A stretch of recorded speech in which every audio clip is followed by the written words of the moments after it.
Bonjour à toutes et à tous et bienvenue dans ce 5e épisode de l'art de l'efficience, le podcast consacré à l'organisation personnelle des dirigeants, managers et de toutes celles et ceux qui souhaitent travailler avec davantage d'efficience, tout en conservant un peu de sérénité. Je suis Jacques Fayolle, directeur de l'école des mines de Saint-Étienne. Comme dans les épisodes précédents, vous entendrez des voix de synthèse. C'est un choix assumé. Elles me permettent de produire ce podcast de manière régulière en consacrant mon temps à ce qui compte le plus, le contenu et les idées que je souhaite partager avec vous. Aujourd'hui, nous allons parler d'un sujet qui a profondément changé ma manière de travailler, le time boxing, ou l'art de réserver son temps avant que d'autres ne le fassent à votre place. L'épisode est effectivement consacré à l'un des piliers de l'efficience, la gestion de l'agenda. Jacques, le temps est probablement la seule ressource véritablement non extensible. Comment organises-tu tes journées de travail ? Effectivement, l'agenda n'est pas un carnet de rendez-vous, mais un outil stratégique de management. Vous pouvez recruter, déléguer, investir, acheter des outils, augmenter un budget, mais personne n'a trouvé le moyen d'ajouter une 25e heure à la journée. C'est l'éléphant au milieu de la pièce. Et pourtant, beaucoup de managers construisent leur journée comme si le temps pouvait s'étirer à l'infini. La réalité est simple, tout ne rentrera jamais dans votre journée. Vous devrez choisir. Et c'est précisément le rôle du time boxing. Peux-tu définir un peu la notion de time boxing ? Contrairement au time blocking qui consiste principalement à organiser son agenda, le time boxing va un cran plus loin. L'idée est d'attribuer à chaque activité un temps limité, décidé à l'avance. Vous ne vous dites plus « je travaillerai sur ce dossier demain », vous vous dites « demain de 9h à 10h30, je travaille sur ce dossier ». La nuance paraît faible. Elle change pourtant énormément de choses. Parce qu'un créneau réservé est beaucoup plus difficile à repousser qu'une intention vague, et le fait de réserver 90 minutes sur ce dossier est aussi un choix de priorité par rapport aux autres choses à faire. En pratique, le time blocking répond à la question « quand vais-je faire cette tâche ?» Le time boxing répond à deux questions. Quand vais-je faire cette tâche et combien de temps suis-je prêt à y consacrer ? Le time boxing est donc, comme la gestion de ta to-do list, un outil de priorisation. Oui. Le time boxing n'est pas un outil pour faire plus de choses. C'est un outil qui met en œuvre de manière concrète la priorisation réalisée dans les séances de weekly planning. C'est un outil pour consacrer davantage de temps à ce qui compte vraiment.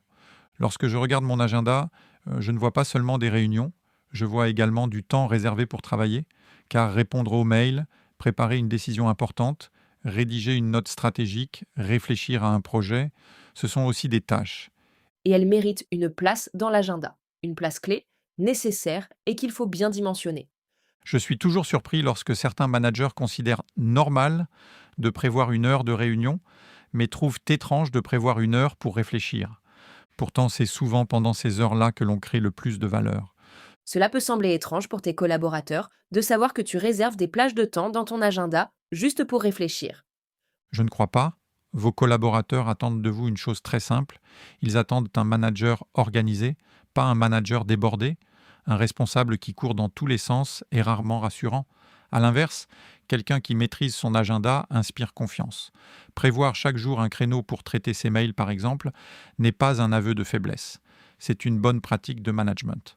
Pour ma part, je réserve 2 créneaux par semaine de temps de travail personnel.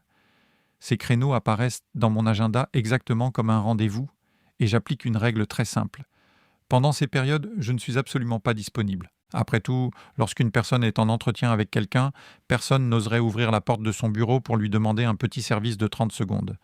Tout le monde trouverait cela impoli. Alors pourquoi accepterions-nous ces interruptions lorsque nous sommes en train de produire un travail intellectuel important ? Et concrètement, tu fais comment ? Je planifie des rendez-vous nommés temps de travail personnel. Ils sont d'ailleurs récurrents dans mon agenda pour être sûr qu'ils aient bien lieu indépendamment de la charge de travail. En l'occurrence, je les planifie les mardis et jeudis matins. Lorsque je suis en temps de travail personnel, la porte est fermée. Je travaille. Je ne suis pas disponible. Aujourd'hui, ces plages représentent environ 10% de mon temps hebdomadaire. J'aimerais parvenir à 15%. Et je les place plutôt le matin car je sais que c'est à ce moment-là que ma concentration et donc ma productivité est la meilleure. Nous sommes nombreux à être plus performants le matin. Autant utiliser cette énergie pour les sujets les plus exigeants. Une autre pratique très efficace consiste à planifier à l'avance des entretiens réguliers avec chacun de ses collaborateurs directs. Là encore, c'est du time boxing. Je réserve dans mon agenda des moments dédiés aux échanges avec mes N-1 pour suivre les dossiers et écouter aussi leurs problématiques. La fréquence dépend des besoins, chaque semaine, tous les 15 jours ou toutes les 3 semaines.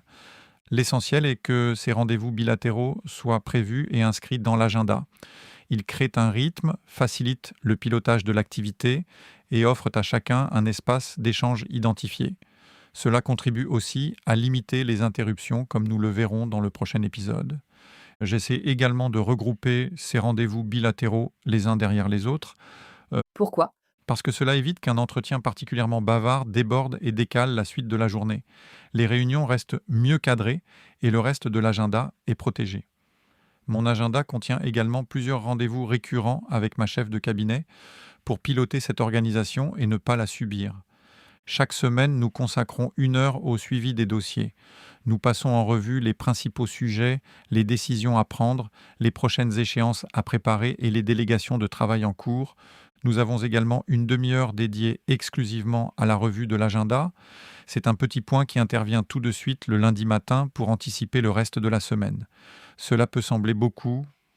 En réalité, ce temps est largement rentabilisé. Une bonne préparation de la semaine évite énormément d'improvisation ensuite. Le time boxing suppose également d'être réaliste sur le temps nécessaire à chaque rencontre. Oui, il ne faut jamais remplir son agenda à 100%, sinon le moindre imprévu fait s'écrouler toute l'organisation. Personnellement, j'intègre directement une marge dans mes estimations. Si je pense qu'un sujet prendra 45 minutes, je bloque souvent 1 heure dans l'agenda. Ces joints de dilatation, comme j'aime les appeler, absorbent naturellement les aléas de la journée, soit une rencontre qui nécessite plus de temps, soit le temps pour signer quelques parapheurs entre chaque réunion. Ils évitent de courir après le temps en permanence. Et comment gères-tu les tâches récurrentes? Assez naturellement, ces tâches récurrentes nécessitent aussi du temps. Elles sont donc intégrées à ma planification. Le traitement des mails, bien sûr, mais aussi les points avec ma chef de cabinet, un petit créneau pour ranger mon bureau et trier le courrier papier. Toutes ces activités reviennent chaque semaine.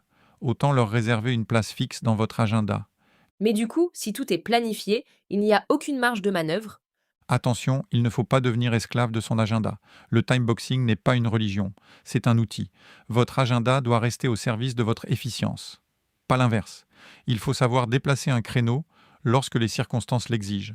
L'important est que ce déplacement reste une décision consciente et non le résultat d'une succession d'interruptions. Cela nous amène à une distinction qui me paraît essentielle. Il existe 2 façons de travailler, être productif et être responsive, toujours en réaction aux inputs du moment. Être responsive, c'est répondre rapidement aux sollicitations. Être productif, c'est faire avancer les sujets importants. Les 2 sont nécessaires. Mais beaucoup de managers passent leur journée à être extrêmement réactifs, sans réellement produire. D'autres sont concentrés sur leur dossier, mais parfois déconnectés de la réalité de la vie de leur institution. Sur le long terme, cela pose toujours des soucis. Les managers responsives répondent aux mails, aux appels. Ils sont disponibles pour les interruptions des collègues qui passent juste une tête pour répondre aux questions, aux demandes.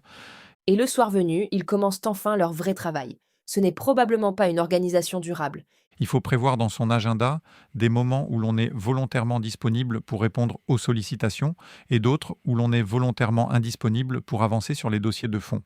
C'est de votre responsabilité de planifier vos semaines pour laisser la place qui vous paraît judicieuse aux 2 aspects responsive et productif. Si vous êtes trop responsive, vos dossiers n'avanceront pas assez. Si vous tentez d'être trop productif, vous serez probablement pollué par des interruptions incessantes. Dans le prochain épisode, nous approfondirons justement la manière de gérer les interruptions. En fait, la bonne question est plutôt de comment les limiter. Une bonne interruption est une interruption qui n'existe pas. Comment protéger son travail en profondeur, ce que les anglo-saxons appellent le deep work. Comment rester disponible sans être continuellement interrompu. Ce sera le thème de notre prochain rendez-vous. Merci d'avoir écouté cet épisode de l'art de l'efficience. Si ce podcast vous est utile, n'hésitez pas à le partager autour de vous, à en parler à vos collègues en direct ou sur LinkedIn, et bien sûr à vous abonner et à laisser 5 étoiles sur votre plateforme d'écoute préférée. Je vous retrouve très bientôt pour un nouvel épisode.